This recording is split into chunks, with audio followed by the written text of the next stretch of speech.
Good morning, everyone, and happy Wednesday. Wednesdays are my favorite days because it is live stream day for Avero advisors. If you're joining us for the first time and you don't know who we are an independent third party technology consultant specializing in public sector agencies in terms of anything related to modernization. And we're going to dive into that today. Our topic is very unique because a lot of times we are asked and we are bombarded about being a tech firm, and that is absolutely not what we are. And Robert and I thought it would be a great idea to revisit this topic. If you follow us on our social media platforms, we have discussed this before, so make sure you check out our YouTube channel and all of our social media platforms. We go live every Wednesday and we share content because really, as a consulting firm, it's our job to be an independent advisor and help you all break through the noise of everything that's going on in terms of modernization. What is modernization? What does that mean? It could mean a lot of different things, but it's ultimately what it means for your organization, and we're here to help you do that. So, without further ado, you guys know Robert Kornovich, and I'm so happy that you're here with me today, Robert. We're gearing up for Thanksgiving. We have a lot to be thankful for. And I personally am ready to eat all the food next week. But before we begin, what are you most thankful for right now? We had to throw this in. My clients are still incredibly interesting, and we serve just a broad spectrum from really small local government to major airports and everything in between. And that is just so much fun being able to do that. I tell people when they know my background in local gov, I got to move from serving one local gov organization to be able to serve many, 30 plus clients in a portfolio. And that just makes it eternally fun and exciting. It's challenging on days, especially with larger projects and keeping the momentum spun up and all those typical things we talk about on here. But it is so nice to have such interesting and varied clients that every year that portfolio gets bigger and bigger, and the challenges we take on and help people with get bigger and bigger as well. So much fun. It is. It is. And I couldn't have said it any better. What fills my cup is, the work that we do touches so many lives, right? And it is very, very rewarding to be able to sit in a position where you can guide people through actual transformation and touch more lives than just that one person. So thank you for being here today. If you are joining us today, please, please, please comment. We want to hear your comments. We want to hear your questions. I know AV had a great engagement last time, and RK and I really want to beat him in that. So please chat with us, ask us anything that you want to know. And I have shared our latest white paper, and it is based around a discussion that AV had given at ICMA this year. So please make sure that you download that with the QR right below our faces here. All right, so let's dive in, Robert. So Robert came to me and said, hey, I really think that we need to revisit this topic. I think it was great when AV and I did it years ago, but I think we need to revisit it. So Robert, dive into why you wanted to revisit this topic today on the live stream. It's important to understand the unique role that we play, mainly because we are not just a technology firm. We do offer technology solutions. We can do some real hands-on work as well with your technology solutions, but we have tried very hard to not stray into the territory of just being a technology firm. Because the reason why we got into this business in the first place is our ability to relate and deal with the client and be their advocate so that they get a solution, not just a technology piece. And I think that's the biggest thing is we don't chase technology, we deliver solutions for the client. And it's important to keep an eye on that because we do have clients that ask us to come in and do very specific technical work, which we can in a lot of cases. There's also some other cases where it's more appropriate for an implementer to take that on specifically. So I always like to make the distinction because I think it really highlights the reason why clients hire us in the first place, which is they don't do this on a daily basis. On the other end of the spectrum, you've got a technology firm that they sell a product or a suite of products and they implement that all day long. And that is a massive difference, not only just in technical aspects and knowledge and experience, but also the change management aspects. Oh yeah. Because technology firms are selling a piece of technology. That's what they do. We are selling a solution that's actually viable, that's right sized for you, that is sustainable in the long run, actually does what it needs for you specifically. And tech firms don't focus on that. They focus on selling you a product. Right. Right. And how many times, do organizations go through big modernizations like ERP transformations in one lifetime, right? Typically, these should be legacy projects. I mean, we've talked about that too. Sometimes they are not, right? Because they fail. But my point is, if you've never been through an ERP modernization or any modernization project, how do you know which product is the best fit for you? You know what vendors are telling you, right? But have you done the actual legwork that it takes to really understand where your organization is today and where you're going in the future, and which solution best fits that? That's where we come in, and that's exactly right, Robert. That's why we don't sell technology, because we don't want to be confined to one thing. And also, we're in the business of educating our clients, right? There's so much noise in the market. They get bombarded daily with email and phone calls from this vendor and that vendor and me, right? So why should they pay for a service when they could just go and buy the thing? What is your opinion on that? Yeah, it's like we always say, clients don't know what they don't know, and you hit it perfectly. They don't do this on a regular basis, even in situations where maybe you brought in a new CFO or a new head of HR, and they actually went through an ERP replacement at the prior place. It's good cultural experience, but again, the uniqueness of the environment you're going. The problem is technology firms want to shoehorn you into their offerings, which is it's not a bad thing. I get it. You're there to sell a product or a suite of products, but it's a very myopic way of looking at things because every single client is unique in their desire and vision, their financial ability, their cultural ability. Mhm. And you have to really understand the nuance of that so that the solution actually is viable and sustainable. It's pretty easy to get a council or a county commission to bite off on a nice piece of technology with some one time dollars. It's another thing where 2 years later, it either hasn't been implemented and the vendor's already gone away. It's been implemented, but it doesn't work the way that it was supposed to in the first place, or it was sort of implemented and they have a bunch of modules that they're still paying for that were never actually turned on because, as we talked about before, the software vendor wants you to get you to go live as quickly as possible. That's how they Mhm. maximize their profit. So if we can take shortcuts along the way and go, having a problem with user acceptance testing on this module, let's fix that later after go live. Terrible thing to do. You've heard me talk about that many times because you never have the resources to go back and revisit that and fix it. It's the reason Mhm. why you do it right in the first place. So a rush to a go live, things are not properly implemented, certain functionality was never even turned on, and then 2 or 3 years later the question is being asked, but we spent $4 million on the CRP system and it seems to be no better than what we had before. What's going on here? These are the things you have to focus on, and building that relationship like we do and understanding who you are and what makes you unique, because every single organization is different, like I said, in a lot of different ways. But the idea is not only the cultural aspect, but what's the sustainability of this? I can give you a product that is net neutral on the overhead it takes to run it.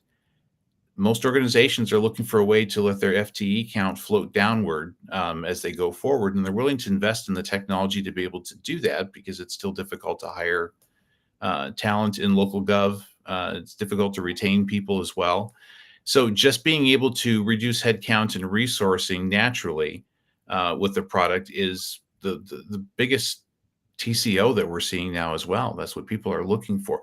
And technology firms will address that to a degree, but like I said, they're there to sell you a product. That's their end goal. We're there to get you on something that's sustainable and is actually going to work for you. Yeah, long term. So, I mean, we talk about modernization, right? We talk about it all the time. That's what our whole firm is built around. But why is the term modernization? What's changed in terms of modernization for cities and counties over the last year? Why is it? more important now, at least to talk about it than it has been in the past. Comes down to resourcing, which always seems to be the common drumbeat. But Mm-hmm. even that dynamic changes because modernization means a whole variety of things to a whole variety of different clients. For some, it's the piece they want to lead with their public relations. And for some, it's actually imperative for proper service delivery to be on the cutting edge of modernization. Other clients, especially some smaller local gov entities, they can dream big, but they know they're never going to have the resources. They're never going to have the public support to be able to do that. So modernization for them, I've got one client that still doesn't have connectivity out to a lot of their county buildings. Ideally, in their mind, they would like to keep the old-fashioned punch clock that they have.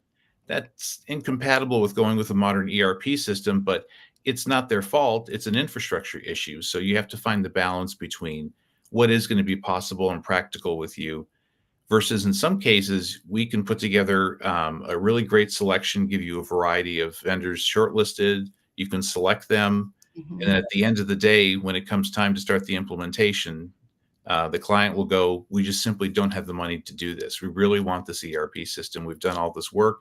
Can we delay this a year? And that's a very difficult situation to be in. And those are tough conversations.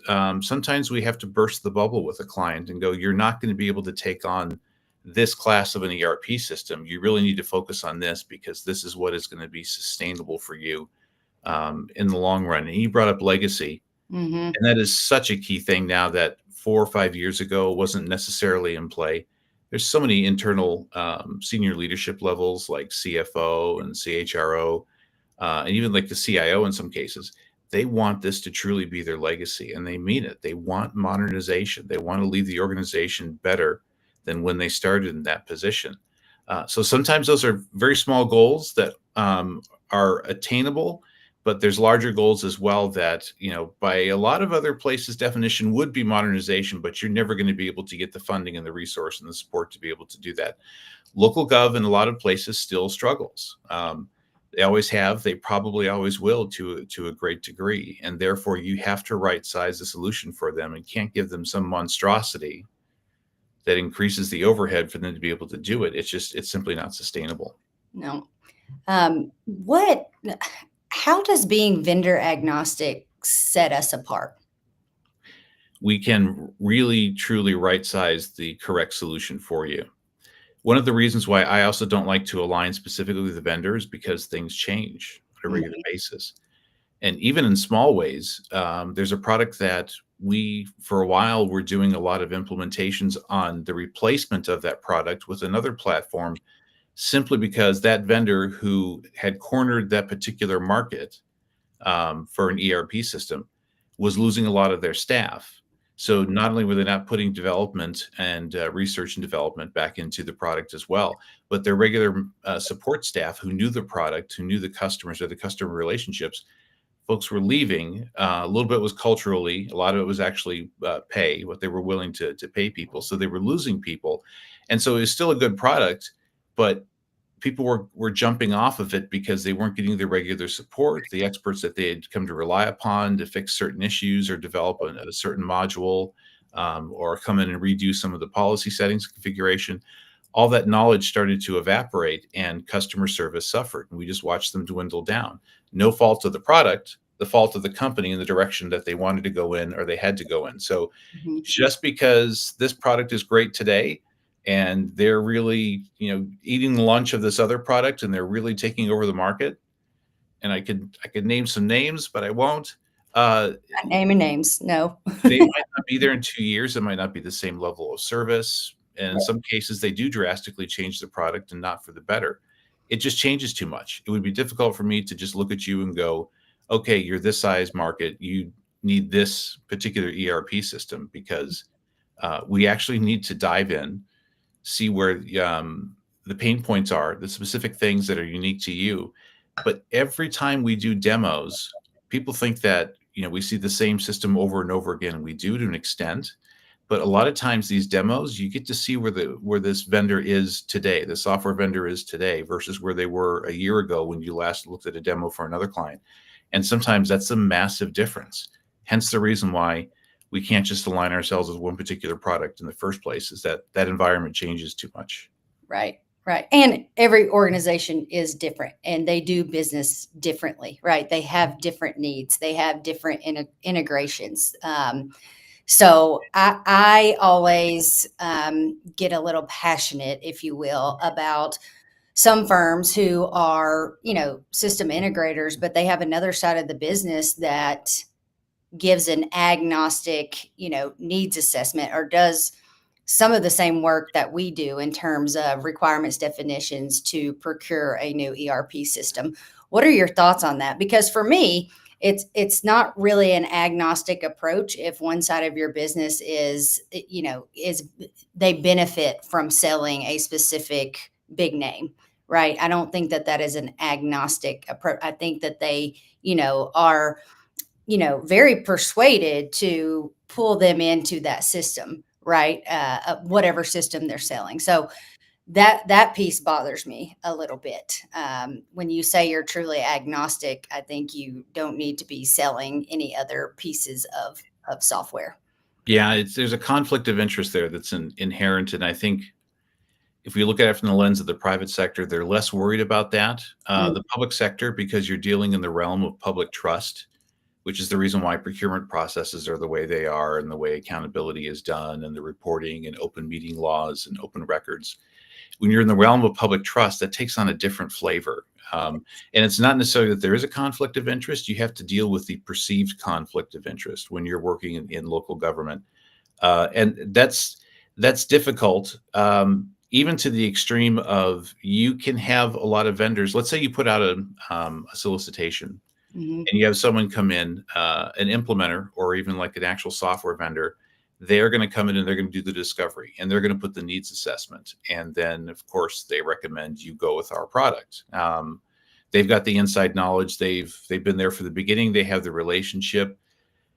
What you can have, though, is those other folks that were shortlisted for that and didn't get selected, they will file a complaint or a challenge to a procurement and go, hey, this isn't fair. You guys, these folks had the inside track. You didn't honestly look at other products. You just selected this firm and then you allowed them to keep rolling forward and actually implement their particular piece of software. And now you're paying them a maintenance agreement long term.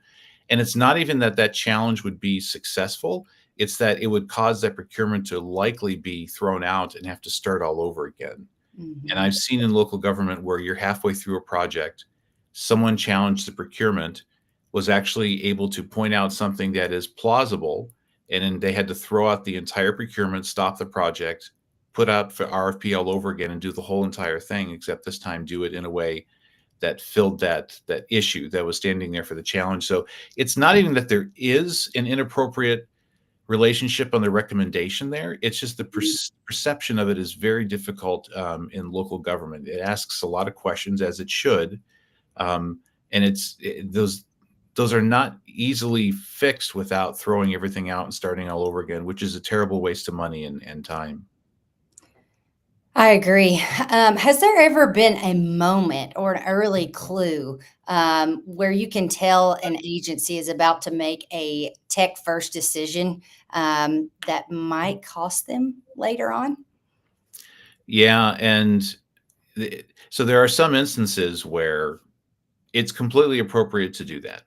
And I Mhm, usually talk in terms of cybersecurity is the big one. If there's a big gap there, there's something that's really missing. You're in seriously rough shape trying to mitigate an enterprise risk. Yeah, you want to run out and buy a solution just so that you can fill this. You can put in multi-factor authentication or whatever the issue is. Disaster recovery module. That's understandable. You can do that as a short term. mhm, It doesn't really work that well with foundational workflow products as well. You can tell, and we've actually been brought in after the fact when something's already been selected. And in one particular case, we had to get the client out of that contract. So there's a lot of cases where we get in there and it's like, oh, they've already made the decision, they've already selected the product. However, we can already tell it's not configurable to the exact way that they need it to. There might be a better product out there. We might be able to push back on the vendor. Um, A lot of clients do not want to go down the road of canceling that contract and going out and doing the procurement all over again. In some cases, when it is such a critical piece, say it's the financial reporting or it's the portal aspect for your interaction with your public, um, this is set up for failure. This will not be successful.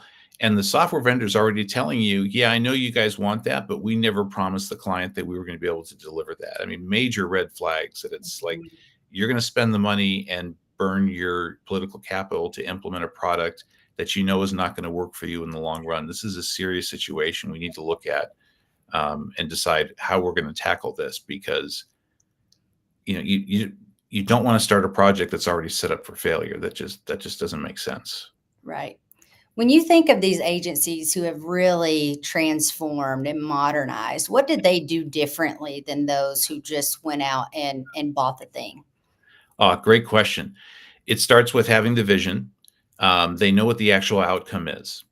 Um, and sometimes clients have that in mind, especially the ones that have done their homework and go, these are our pain points. This is what we are looking to solve.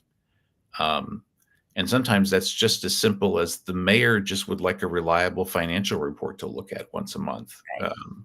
like we've heard in some cases. But they know why the project's important and they know what it's looking to solve. And it can be a mix of a little bit of detail, like very specific things, but it has to tie to an overall vision. Is it going to improve service delivery of the organization? Is it going to allow decision makers to make quicker decisions, more accurate decisions? Is there a bottleneck in a workflow because there's so many manual workarounds that it's choking because no product seems to be able to fit that, but we never really took a look to see what's on the market now that could provide that particular workflow. You have to have a vision, and it can't just be modernization for modernization's sake. It can't just be my mayor's really upset that our technology looks old, buy me some new technology. it Mhm. it, it doesn't work. It in the best case, it leads to a boom bust cycle you've heard me talk about before. Right. Spend some real quick one-time dollars, make everything shiny and new, but it's not the exact solution you need, or it creates an incredible overhead or staffing burden. Right. Product doesn't get replaced for a period of time, but most people don't use it. You tie it to a vision, you tie it to your overall goals of your organization, and it's a lot easier to align resources to keep the momentum spun up and moving forward, and to deal with the change management. That's the real key. And like I said before, modernization means a lot of things to a variety of people. Yep. That can be just a very simple goal of we need to replace our budget book software, all the way to a full suite ERP replacement. Right.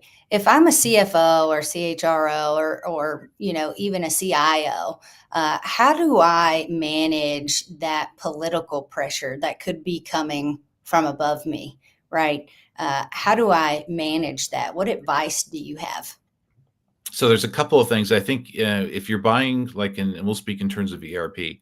If Hmm. you're looking to replace your ERP, a lot of your governance for that project needs to be very similar to the way you make decisions already in the organization. Sometimes we come in with, um, vendors will come in with a particular solution, but they want to have this kind of governance, and that can work, especially if it's a little bit better than what is currently in the organization. But you can't drastically change the way you make decisions and align people in an organization. One, it makes change management very difficult, because change management is just a long multi-year drumbeat over and over again. That's how you extract true change out of folks. Constant vision, constant focus on what the end goal is, as well as at the task level. But you can't move things drastically internally when it comes to political capital. So you have to recognize in the very beginning, who are the stakeholders, who are the folks that are going to be champions, who are going to be very anti this particular product.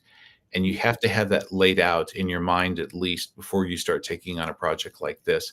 That's what determines its success. There are going to be challenges, as you go through an ERP implementation. There's even simple things such as leadership changes in the middle of it. You get a new town manager, you get a new mayor, you get a new CIO, you get a new CFO, and you have to deal with that in a unique way as well. But figuring out how that playing field looks, for using your political capital, as well as your change management, you have to have figured out in the first place before you even take on a particular project like this. You can't figure it out later. It's too difficult. It's too multi-layered, and you will get better long-term success if you take the time early on. And it's actually, Right. we ask that question in shortlist presentations as well. We phrase it a slightly different way, but one of the big reasons why we ask why this, why now, is because we usually start to hear what are the political implementations and implications internally on this project. And that actually gives us a great picture as to, oh, okay, this is really why they're doing it, because they're getting pressure from here, or this expectation changed, or this new person came in as the CFO. Hmm. Yeah, and I don't know why my brain went here, but we've been seeing a lot of RFPs lately because there are systems that are sunsetting, right, within the next 2 years. Some big names that are sunsetting. So, what advice do you have for those folks who feel like they're pressured to do something? Because their system is sunsetting and the vendor is like, "Oh, we're going to turn off everything." Where do you start? What do you do? Those are almost always, not going to say they're false, but their goal is to start working ahead of time to be able to transition you over to a new platform that they've developed, usually at a higher cost. Not always. They can find a way to make it net neutral, or maybe even save you some money. But once they've developed that product, they need to be able to move people to that product quickly so they can maximize their investment on it. So they're going to use a little bit of scare tactics. I'll be nice. I'll say scare tactics to try and get you to move over to there quickly. Even in a situation where a vendor is like, no, we are not going to support this product anymore. There are folks out there that will be able to sustain and support that product during the transition. Hmm. When folks select a new ERP system, it's really easy to focus on the new product and ignore the current one, Hmm. even to the detriment of the organization. You're sending all your resources towards this new implementation. No one's watching the old system. No one's keeping it up to date. No one's maintaining it. No one's developing the relationship with the vendor or continuing the relationship with the vendor. And the problem is your staff's going to have to live with that old system for 12 to 15, 18 more months. And that's where you're doing your day-to-day workflow. That's where you're Hmm. doing a lot of your data management. That's where you're doing a lot of your decision making and your financial reporting. That still needs the care and attention that it got before, but now this layer of new ERP on top of it. But given those situations, if you do have a vendor or the client's maybe taking a little too much time, and they know the clock is ticking and they have to be off this by the end of the calendar year, there are folks out there and solutions out there that'll allow us to be able to maintain that product and get you all the way through go live onto the new one. And if a lot of times that gets the vendor to back off and go, well, I think we can support this for 1 more year or Hmm. 6 more months. But if they are serious and they really are not able to help you with that product and do the maintenance on it, you can find folks that will do that in the short term and sign a 3 month or 6 month contract to be able to get that to continue. So vendor threats don't resonate with me, because when I worked in local government, a lot of times I felt like I was being sold something rather than being told the truth. It's one of the reasons also why we do what we do for our clients. So very rarely are those vendor threats legitimate. I mean, for them to be able to turn off a massive system for a massive county, the public relations disaster that would be is just completely unacceptable. So you need someone like us to go through there and comb through and figure out what really is and is not going to happen here on December 31st of this year. Is this system really going to evaporate, or is this just the vendor trying to push their Q4 sales and get you signed on to a new product? Right. Maybe we should go live on vendor threats. And by the way, we love our vendor friends. They support us in every aspect, and we are not trying to talk badly about any one vendor. This is just what we've seen internally as we go through some of these projects. The other one I love is, this offer is only available to you for the next 2 weeks. You better sign on the dotted line right now.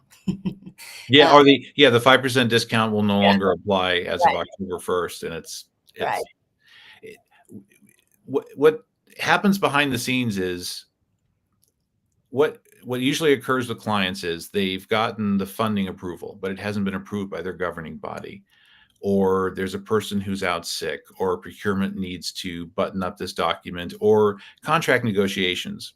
Hmm. are still not complete. Local government is not able to issue you a PO, which is what most vendors are looking for. Is, oh, I've got the PO, now I can start. It's not because they're slow and they're dragging their feet. That happens sometimes, but most of the time, there's something that's not complete that needs to be completed internally, and then we will issue you your PO. So software vendors have to understand. I get it. You want to have your Q3 numbers in, especially if you're going to get a commission check. I know you really want that, but just be careful with how you try and motivate clients to get that done sooner rather than later, because this year we've dealt with two clients that got very upset with the software vendor, an Hmm. otherwise good relationship, simply Right. because the salesperson was calling every day and going, "Hey, that 5% discount evaporates October 1st." And it's like, "Oh, come on. That's Right. this is the way things happen." And you know that. So we don't need to go to tactics like that to be able to get things moving along. Yeah, moving forward. So we do have some folks in the comments. Hey, Clay. Hey, Katie. Hey, Brent. Hey, Mikey. Mikey says it starts with having a vision, then thinking about the outcomes. This is so true. I think too many people in general think about the benefits and the outcomes first instead of why they're actually committing to the process, which is the vision. Yeah, so a lot of technology vendors, especially when they're offering you a product to replace one of your workflows, Hmm. they're guessing at your particular needs, and then they're taking that and they're framing it in the aspect of, hey, this is a really nifty system. It does this. It has this kind of reporting. It has this kind of automation. But there's so many cases we've seen where the technology was really cool, but it didn't move the needle. And a Right. year later, early AI adoption, I'll take on that one. Folks were starting to jump on the bandwagon of AI is this great tool. It's going to modernize the way we do things. We don't have to go to a software company to get this figured out. We can fire this up today and start using it, except they aligned it with processes that either didn't matter or looked great, but like I said, didn't move the needle. And a year later, you feel incredibly let down. You're like, we spent all that time and the energy and that political capital and change management for a product that at the end of the day, it looks really nifty, but it doesn't do anything. It doesn't Right. enhance the mission or service delivery of the organization. And technology vendors are pretty excited about their product. You have to be able to sort through, okay, that's a poor assumption that you're making. This is actually what this needs to solve. You Hmm. need to be able to do that. Otherwise, it looks like, oh, this is great. Here's the check. Let's implement it. Let's turn it on. And a year later, it's like, didn't provide us any benefit whatsoever. And now, when you find the right solution, and now you got to go back to your governing body, they're like, here we go again. You, Yeah. you lose a lot of credibility doing things like that. You do, and that's a great point.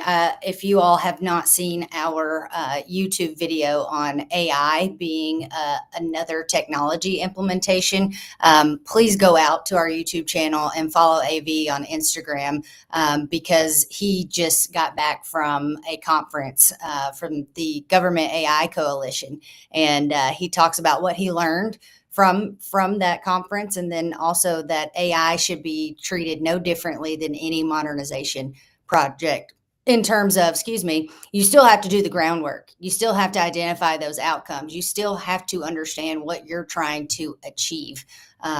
It's not a race. It's not a race. Yeah, well, and I also want to point out, I've been beating up on technology vendors a little bit on this. It's important to recognize that even elected governing bodies, elected officials, have this very traditional approach to things that we call, instead of ready, aim, fire, it's ready, fire, aim. A lot of governing bodies like to do that because they also think that they're being proactive to when someone comes to a council meeting and talks about how I can't pay my water bill online.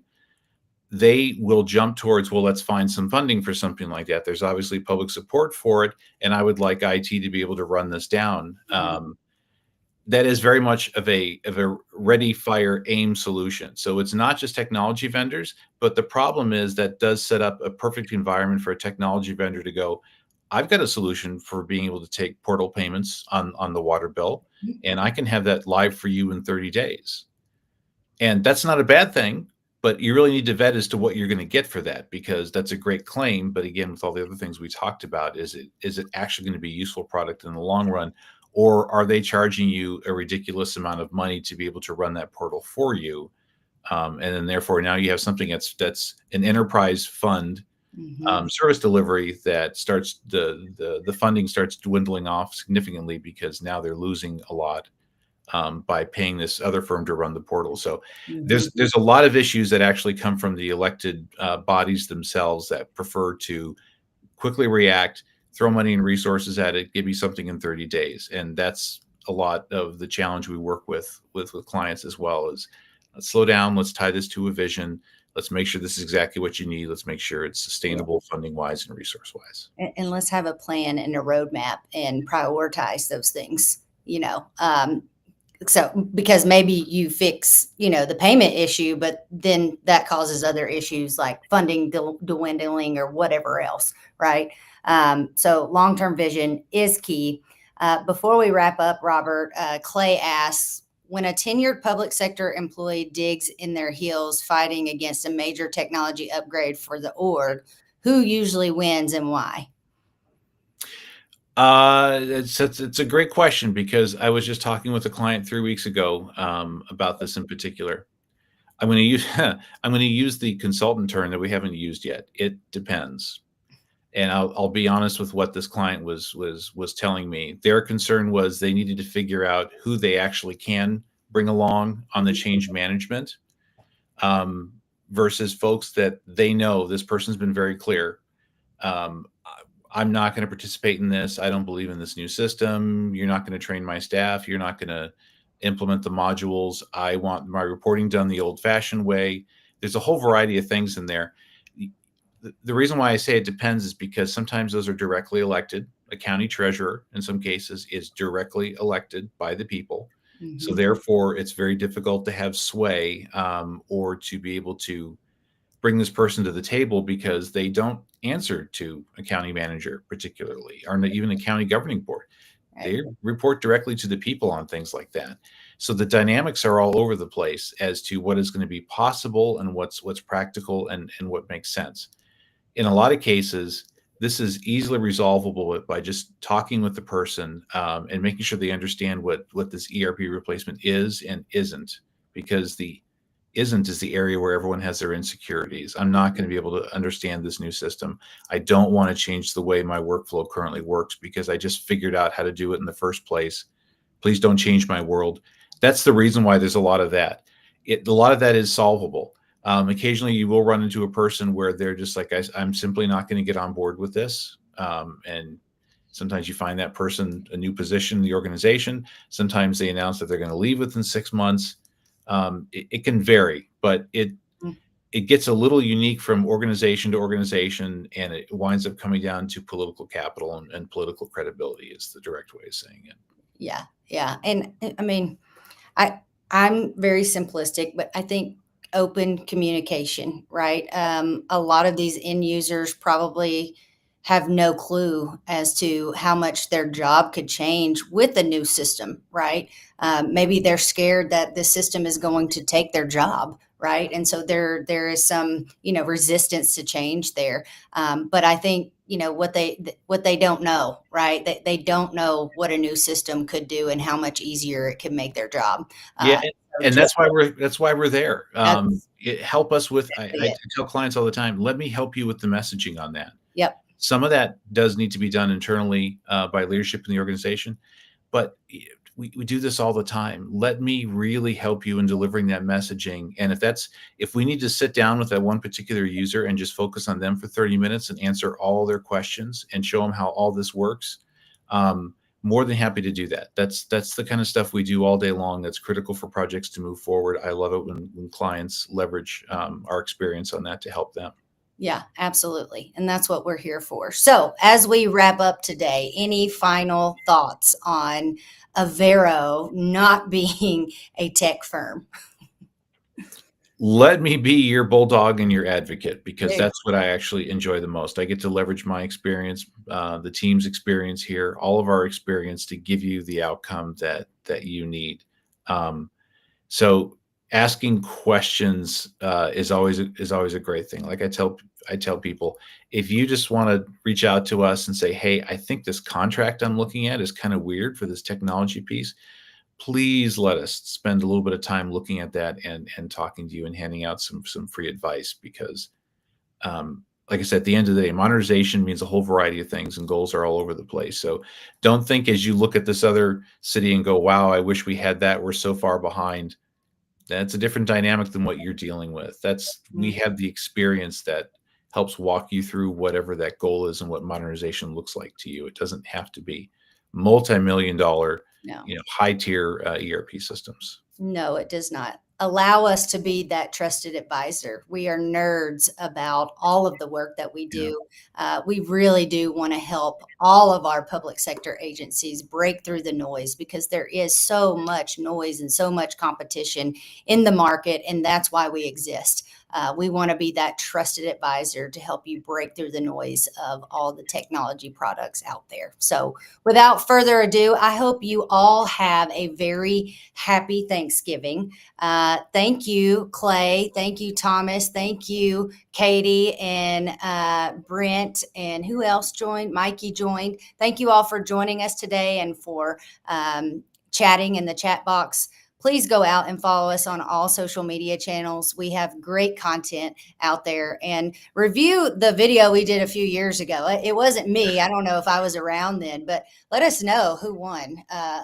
I think it's us. Me and Robert. I think did a better job than you and AV. No, I'm kidding. But thank you all. Happy Thanksgiving, and we'll see you next week. Bye.